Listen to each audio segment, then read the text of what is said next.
नमस्ते दोस्तों, क्या हाल चाल? All good. बेटा, आज की तारीख है 12 मार्च और कल 11 मार्च की शाम को हमारी सी इंस्टीट्यूट ने अपनी डेट शीट या schedule for examination in the month of May उसको चेंज कर दिया है। अब आपके एग्जाम जो है वो 28 मई से स्टार्ट होंगे। That means you people have extra 3 weeks in your hand, rather 4 weeks अगर मैं कहूँ तो। लगभग पूरा मई का महीना आपको एक्स्ट्रा मिल रहा है प्रिपेयर करने के लिए। एंड मैं उम्मीद करूंगा इस टाइम पीरियड को आप बहुत अच्छे से यूज करेंगे। जो स्टूडेंट्स एक ग्रुप का सोच रहे थे पहले और दूसरे ग्रुप के बारे में थोड़ा सा डाइसी हो रहे थे, आपके मन में असमंजस की पोजीशन चल रही थी कि दूसरा ग्रुप करें या ना करें, तो मैं तो कहूँगा कि अब दूसरे ग्रुप की तैयारी भी आप शुरू कर दीजिए।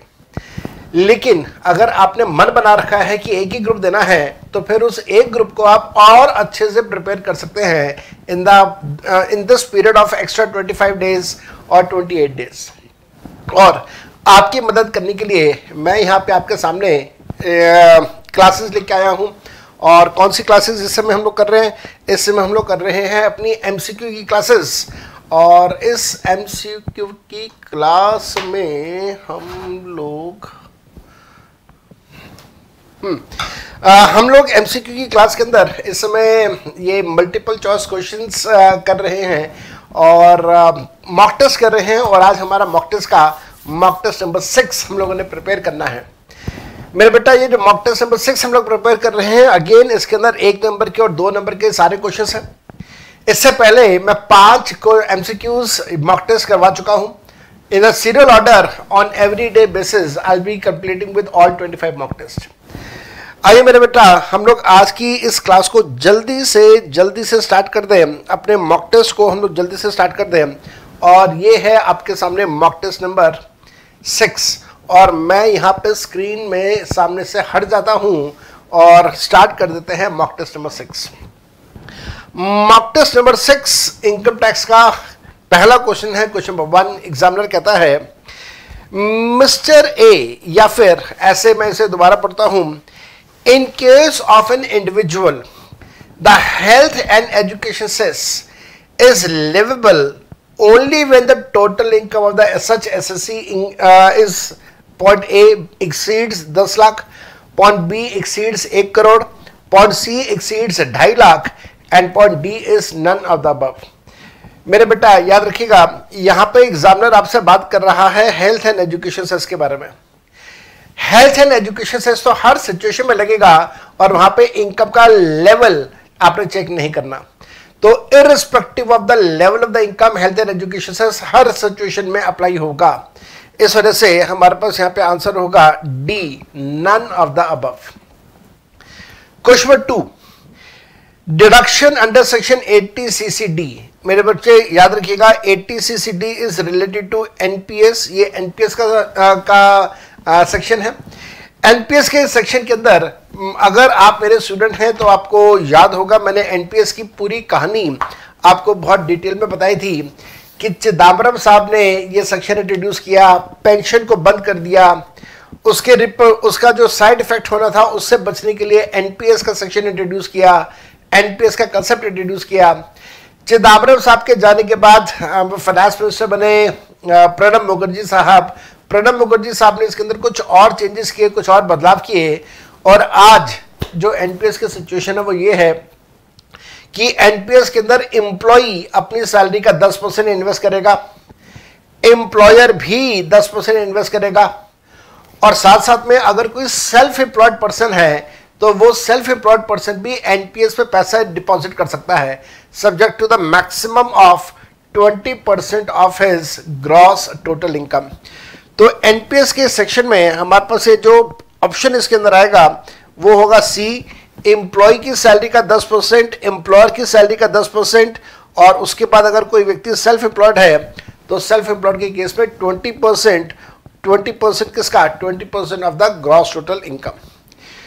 क्वेश्चन नंबर 3, ये क्वेश्चन नंबर 3 बिल्कुल इस साल का नया सेक्शन है, अमेंडमेंट्स के साथ है और नया सेक्शन 80 TTB का है। मेरे बच्चे, आपको याद होगा हम लोगों ने पहले सेक्शन करा था 80 TTA। 80 TTA सेक्शन जो है उसके अंदर ये कहा जाता है कि अगर आपके पास किसी बैंक में सेविंग्स अकाउंट है, पोस्ट ऑफिस में अगर आपके पास सेविंग्स अकाउंट है, तो उस सिचुएशन में आपको 10,000 रुपए तक का डिडक्शन मिल जाता है on the interest that you earn from the post office savings account या फिर नॉर्मल बैंक का सेविंग्स अकाउंट। लेकिन इस साल 80TTB नया सेक्शन इंट्रोड्यूस कर दिया सीनियर सिटीजन के लिए। जो लोग सीनियर सिटीजन हैं, जिनकी उम्र 60 सालों से ज्यादा है, उन लोगों के लिए 80TTB बना। 80TTB में डिडक्शन मिलेगा interest on savings account, interest on fixed deposits. अच्छा, सेविंग्स अकाउंट पोस्ट ऑफिस में भी हो सकता है और बैंक में भी हो सकता है। तो मेरे बेटा, senior citizen, interest on fixed deposits, interest on time deposits, interest on savings account, her situation में इस सेक्शन का बेनिफिट है। तो ये जो हमारे पास सेक्शन आ रहा है 80TTB का, इसके अंदर deduction under 80TTB shall be allowed if the total income includes, total income में इंक्लूड क्या करना है, point A, interest on deposits in the savings account with the bank, ठीक है, interest on deposits with the savings account with the cooperative bank, ये बात भी बिल्कुल ठीक है। उसके बाद interest on deposits in a savings account with the post office, ये बात भी बिल्कुल ठीक है, and any of the above. तो सिचुएशन को ध्यान में रखते हुए हमारा आंसर होगा D, any of the above. Question number 4 पे जाएंगे। Rent of an open plot of land is taxable under, rent of an open plot of land is taxable under. मेरे बेटा, ओपन प्लॉट ऑफ लैंड का rent हमेशा taxable होता है as income of other sources, तो answer है C. Question number 5, a partnership firm with a turnover of 140 lakh omitted to get the books of accounts audited under section 44AB. The amount of penalty which is livable under section 271B for the failure to get the accounts audited is, मेरे बच्चे 44AB में आपको अपने accounts का audit करवाना जरूरी है। अगर आप ऑडिट नहीं करवाते हैं तो सेक्शन 271B का आपके ऊपर फाइन या पेनल्टी या इंटरेस्ट चार्ज होता है, पेनल्टी चार्ज होता है, इंटरेस्ट नहीं। ये जो पेनल्टी है 271B में, this penalty is always lower of, lower किसका, लोअर होगा जितना आपका टर्नओवर है उसका आधा परसेंट ऑफ योर टर्नओवर, या फिर सेकेंड पॉइंट है 1,50,000 रुपए। अब इस सिचुएशन में अगर आप ध्यान से देखें तो टर्नओवर है 140 लाख। 140 लाख का अगर आप आधा परसेंट कैलकुलेट करें तो इसका आधा परसेंट आता है आपके पास 70,000 रुपए। तो आपके पास ऑप्शन है या 70,000 या 1,50,000, whichever is lower, then obviously my answer will be 70,000 रुपए। Then question number 6, mister J entered into an agreement with mister D for the sale of the building for 20 lakh rupees. In June 2018, Mr. J received an advance of 2 lakh rupees. Subsequently, the agreement was cancelled and Mr. J forfeited the advance money. मेरे बेटा, अगर advance money forfeit हो रहा है तो हम लोग use करेंगे सेक्शन नंबर 51, और सेक्शन नंबर 51 बताता है कि अगर 1 अप्रैल 2014 से पहले फॉरफिट हुआ तो फिर आप उसे कॉस्ट में से रिड्यूस करेंगे। लेकिन अगर 1 अप्रैल 2014 या 1 अप्रैल 2014 के बाद लेस हुआ तो कॉस्ट में से लेस नहीं करना, इनफैक्ट आपने उसको अलग से टैक्सेबल करना है। It has to be separately taxed as the income of other sources. So section number 51 capital gains के चैप्टर में ये वाला पॉइंट मैंने आपको अच्छे से करवाया हुआ है। So it will be taxable as income of other sources, answer is D. Question number 7, question number 7 क्या बता रहा है, कहता है the treatment of unrealised rent for determining the income from house property. Unrealised rent के लिए आपको याद होगा हम लोगों ने रूल नंबर 4 किया था, और रूल नंबर 4 के अंदर आपको 4 कंडीशंस दी हुई हैं। अगर वो चारों कंडीशन सेटिस्फाई हो जाती हैं तो उस सिचुएशन में हम लोग ये अमाउंट अनरियलाइज्ड रेंट का लेस करेंगे, एक्सपेक्टेड लेस करेंगे एक्चुअल रेंट कैलकुलेट करते समय। अगर रूल नंबर 4 की कंडीशन सेटिस्फाई नहीं होती है तो फिर आप एक्चुअल एंड में से लेस नहीं करेंगे, अगर वो कंडीशन सेटिस्फाई होती हैं तो आप लेस करेंगे। तो इसका मतलब यह हुआ कि रूल नंबर 4 को ध्यान में रखते हुए this has to be reduced from the actual rent of the property. Question number 7। Question number 8, an SSC has received 9 lakh रुपए as dividend of a domestic company. At what rate of tax it shall be taxable, या what is the rate of tax payable? मेरे बेटा 10 लाख रुपए से कम है, इस वजह से सारा का सारा एग्जेम्प्ट हो जाएगा, आप कुछ भी टैक्सेबल नहीं करेंगे। All will be exempt under section 10 subsection number 34। Question number 9, which of the following movable property is taxable under section 56 subsection 2 is not taxable under section 56 subsection 2 where the transfer is without a consideration? मेरे बच्चे याद रखिएगा, section 56 subsection 2 के अंदर जो movable assets है वो movable assets वही हैं, मैं यहां पे मार्क कर देता हूं, मूवेबल एसेट्स वही हैं जो कैपिटल एसेट्स होते हैं, they are equal to capital assets. अब इस सिचुएशन में drawings are always a capital asset, paintings are always a capital asset, sculptures are always a capital asset, but cars are not capital assets. इस वजह से answer will be C, cars are not capital assets. Question number 10, question number 10 क्या कहता है? Question number 10 कहता है which of the following is a specified business eligible to claim deduction under 35 AD?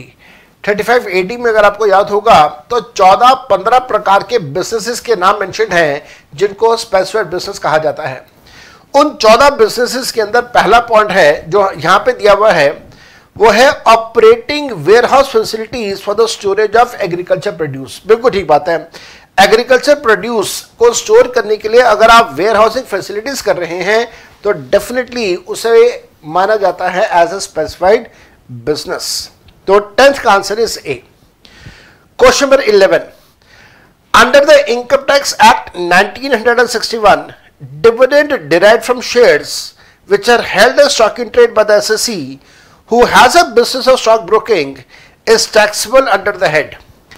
मेरे बच्चे, मैंने बिजनेस एंड प्रोफेशन के chapter में ये वाली बात बहुत डिटेल में करवाई थी, साथ साथ में ये कंसेप्ट मैंने आपको अदर सोर्सेस में भी करवाया था कि अगर कोई व्यक्ति ऐसा है जो कि स्टॉक ब्रोकिंग का काम कर रहा है और उसने अपने पास कुछ शेयर्स रखे हुए हैं एज हिज इन्वेंट्री, तो इन्वेंट्री वाले शेयर से आने वाला डिविडेंड भी उसके लिए टैक्सेबल करेंगे as income of other sources. Supreme court की जजमेंट है इसके ऊपर। It will not be taxable as business income even though it is a business income. साथ साथ में मेरे बेटा याद करो, बिजनेस एंड प्रोफेशन में मैंने आपको एक्सेप्शन केस करवाया था कि जहां पे इनकम है तो बिजनेस की इनकम, लेकिन टैक्सेबल करेंगे किसी और चैप्टर में जाके। आप याद करो, मैंने आपको बताया था अगर कोई प्रोफेशनल गैम्बलर है तो प्रोफेशनल गैम्बलर अपनी कोई भी गैम्बलिंग एक्टिविटी से जो पैसा कमाएगा वो उसके लिए बिजनेस एंड प्रोफेशन में टैक्सेबल ना करते हुए उसे टैक्सेबल करेंगे हम लोग इन द चैप्टर ऑफ, उससे हम लोग टैक्सेबल करेंगे in the chapter of income from other sources. चलिए आइए यहां से मैं और आगे बढ़ता हूं और आपको इसका आंसर दे रहा हूं। This will be taxable as income of other sources. 11th का आंसर है ए। 12th पे आ रही है, deductions under section 80D on the amount of preventive healthcare checkup is allowed if preventive healthcare checkup का पैसा आप चाहे कैश में पे करो, चाहे चेक से पे करो, चाहे ऑनलाइन बैंकिंग करो, डेबिट कार्ड से दो, क्रेडिट कार्ड से दो, जैसे मर्जी दो, सब्जेक्ट टू मैक्सिमम ऑफ 5,000 रुपए आपको डिडक्शन मिल जाता है। So this is it is can be paid in any manner including cash, subject to the overall limit of 5,000 रुपए। क्वेश्चन नंबर 13, 2 नंबर के क्वेश्चन स्टार्ट कर रहे हैं। इनकम टैक्स के 2 नंबर के क्वेश्चन है।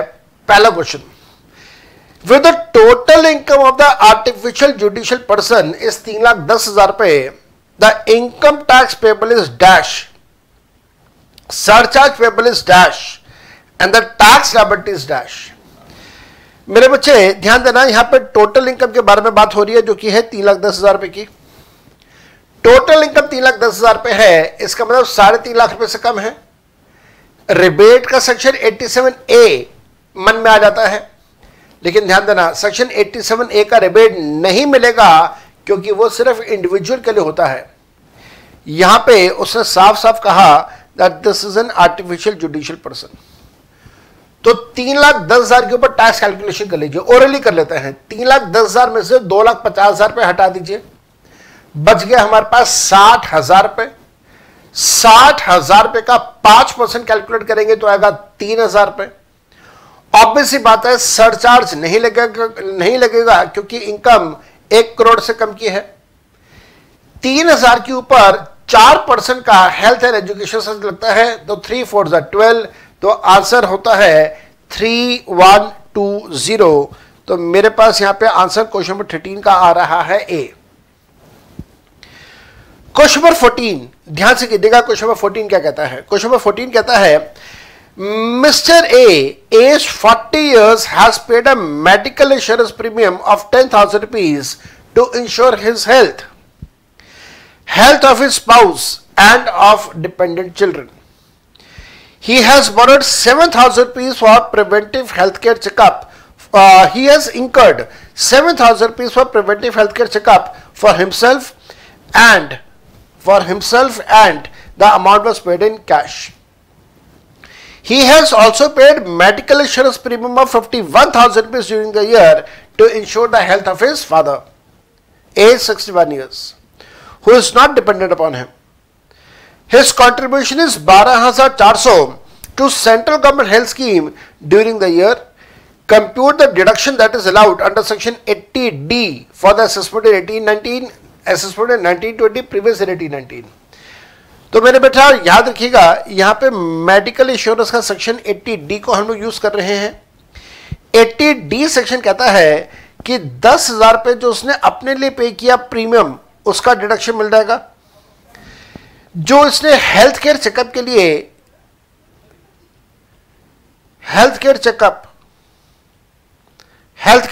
लिए जो 7,000 दिया उसमें से 5,000 का डिडक्शन मिल जाएगा। साथ साथ में इसने सेंट्रल गवर्नमेंट हेल्थ स्कीम के अंदर 12,400 रुपए जमा किया उसका डिडक्शन मिल जाएगा। तो आप 15 और 10, 5 और 12,400 को अगर ऐड कर दें तो this will come to 15 + 12 is 27,400, but this will be restricted to the amount of 25,000। इस 25,000 के अंदर 50,000 रुपीज का डिडक्शन और मिलेगा सीनियर सिटीजन पेरेंट्स के लिए। तो 50 + 25 मेरे हिसाब से जो आंसर आना चाहिए वो मेरे हिसाब से आंसर इसमें आना चाहिए 75,000 रुपीज का। तो 50,000 is for senior citizens and 25,000 for self. So in my opinion the answer should be 75,000 rupees. And let us see यहां पे ऑप्शंस में, यस ऑप्शन में 75,000 दिया हुआ है तो answer is 75,000 rupees. Question number 15, Mr. J receives a salary of 1 lakh rupees from GDC Limited and receives a salary of 150 from GDC Limited. मेरे बेटा उसको ये पैसा रिसीव हो रहा है। रिसीव का मतलब होता है कि अभी इसको कोई पैसा, इसका कोई डिडक्शन कटा नहीं है। दैट मीन्स ये जो पैसा सैलरी का दिया हुआ है दिस इज ग्रॉस सैलरी का पैसा, डिडक्शंस कटने से पहले, क्योंकि वो पैसा रिसीव हो रहा है। सो ग्रॉस सैलरी का पैसा है 1 लाख रुपए मिस्टर जे का, मिसेस जे का है 1.5 लाख रुपए। तो दोनों को अभी आपने सेक्शन नंबर 16 का standard deduction, entertainment allowance, professional tax का डिडक्शन देना है। Mister J receives a salary of 1 lakh रुपए from GDC limited and Mrs G receive salary of 1,50,000 रुपए from GDC limited.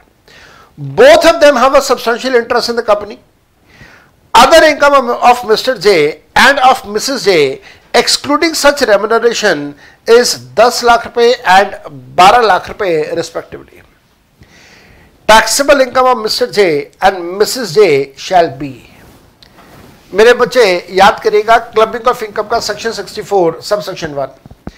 Clubbing of income का सेक्शन 64 सब सेक्शन 1 हमें यह बात बताता है कि जब हस्बैंड का और वाइफ का दोनों का सब्सटेंशियल इंटरेस्ट हो उस ऑर्गेनाइजेशन के अंदर जहां से उनको सैलरी मिल रही है और सैलरी उनकी क्वालिफिकेशंस को मैच नहीं करती है, तो ऐसी सिचुएशंस पे हम लोग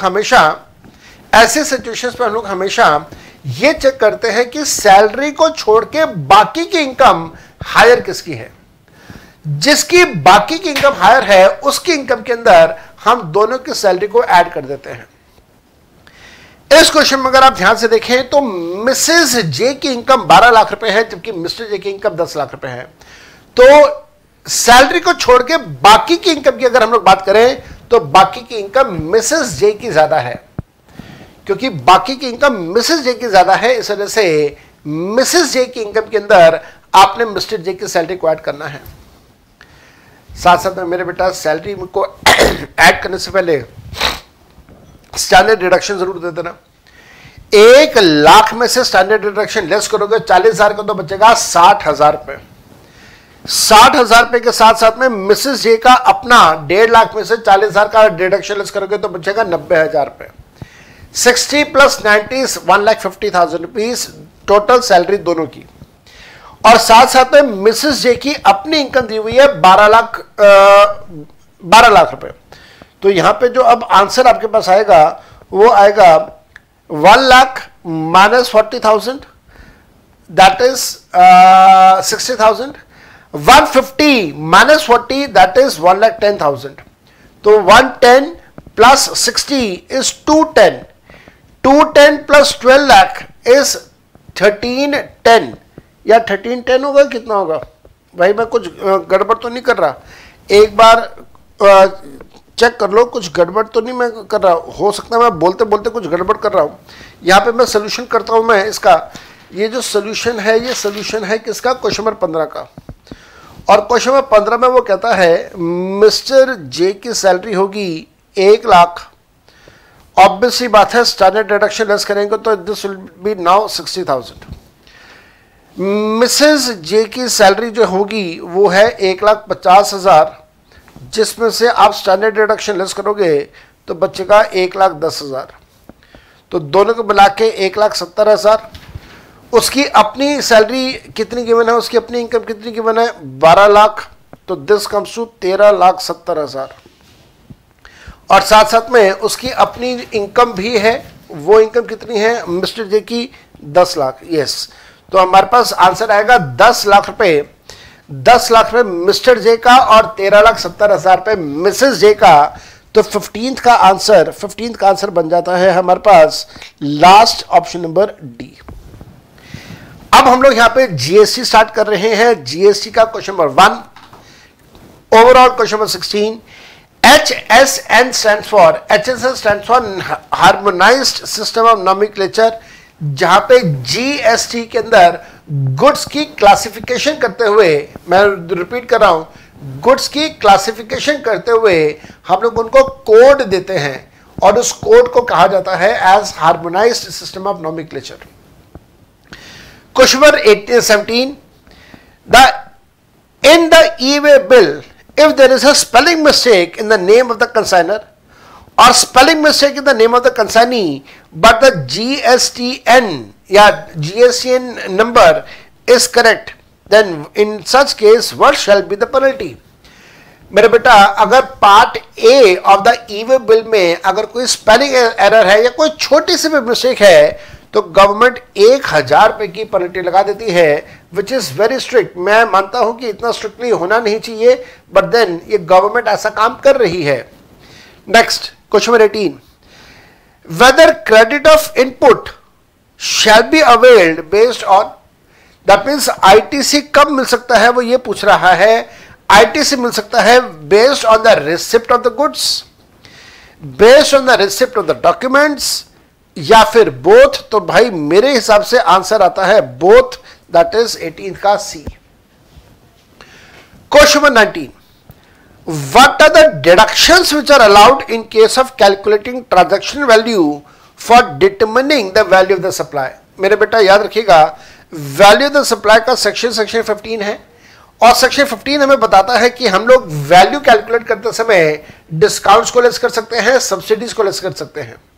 वो सब्सिडीज जो गवर्नमेंट से मिली है उसको लेस करना है, दूसरी सब्सिडीज को लेस नहीं करते।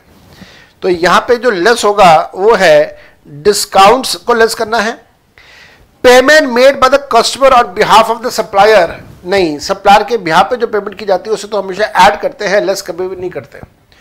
फिर दे कह रहा है पैकिंग चार्जेस, पैकिंग चार्जेस में हमेशा ऐड होते हैं, लेस नहीं होते। ऑल ऑफ द अबव, ये भी गलत है। तो भाई मेरे हिसाब से आंसर आएगा 19th का ए। 20th, what is the time of supply of the voucher when the supply with respect to the voucher is not identifiable? मेरे बच्चे याद करो सेक्शन नंबर 12 और सेक्शन नंबर 13, जहां पे हम लोग टाइम ऑफ सप्लाई की बात करते हैं। अगर टाइम ऑफ सप्लाई गुड्स का है तो सेक्शन 12, टाइम ऑफ सप्लाई अगर सर्विसेज का है तो सेक्शन नंबर 13। और मैंने आपको बड़े अच्छे तरीके से बताया था 12(1) और 13(1) सेम है, 12(2) और 13(2) सेम है, 12(3) और 13(3) सेम है। सारे सेक्शन एक दूसरे के साथ बिल्कुल सेम चलते जाते हैं और मैंने दोनों का कंपैरेटिव एनालिसिस भी करवाया था। उसी में सेक्शन 12 और सेक्शन 13 में वाउचर के बारे में बात हो रही थी। अगर वाउचर में आप कौन सा बेनिफिट यूज करोगे इसे आइडेंटिफाई नहीं किया जा सकता, तो जिस दिन वो वाउचर रिडीम होगा उस दिन टाइम ऑफ सप्लाई बन जाएगा। तो क्वेश्चन नंबर 20 तक हम लोगों ने यहां पे कर लिया है। क्वेश्चन नंबर 21 पर आ रही है, what is required to be furnished, who is required to furnish the details of outward supply.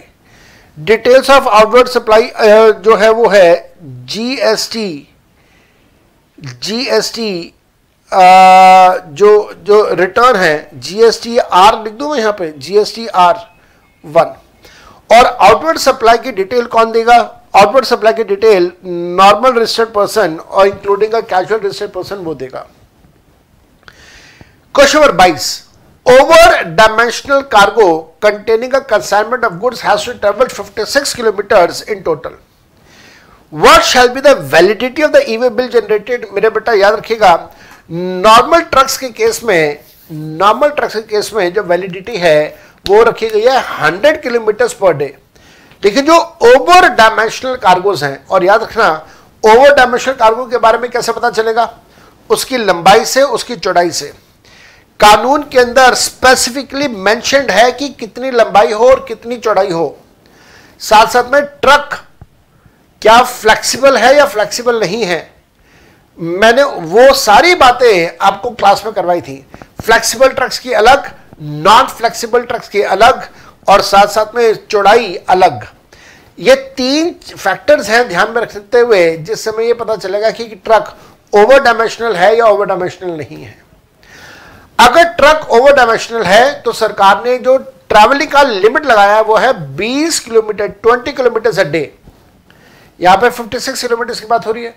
अगर मैं 56 किलोमीटर्स को अगर 20 से डिवाइड कर दूं, क्योंकि मेरे को डेज कैलकुलेट करने हैं, तो 56 kilometre to be divided by 20 kilometres a day, तो अप्रॉक्सीमेट फिगर आ जाएगी 3 डेज। अप्रॉक्सीमेट फिगर आ जाएगी 3 डेज की। तो answer is 3 days, obviously answer is 3 days.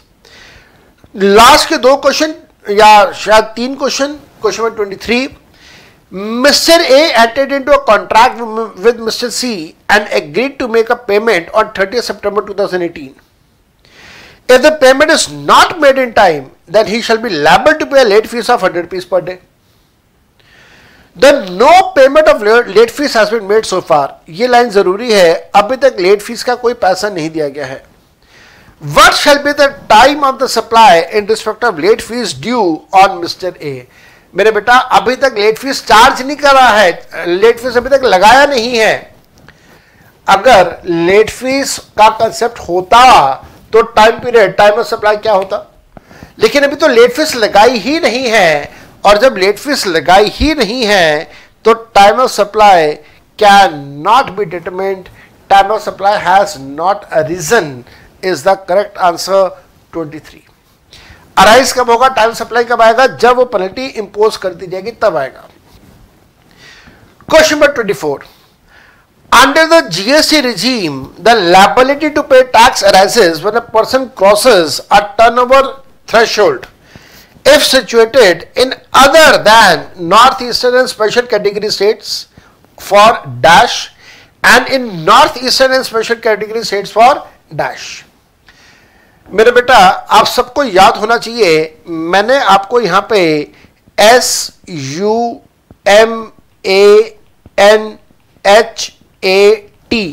SUMANHAT Suman hat, Suman hat मैंने आपको करवाया था। और सुमन हैट के नाम से आपको याद हो जाना चाहिए कि कौन कौन सी, दोबारा से बोल रहा हूं, कौन कौन सी states are the special category states.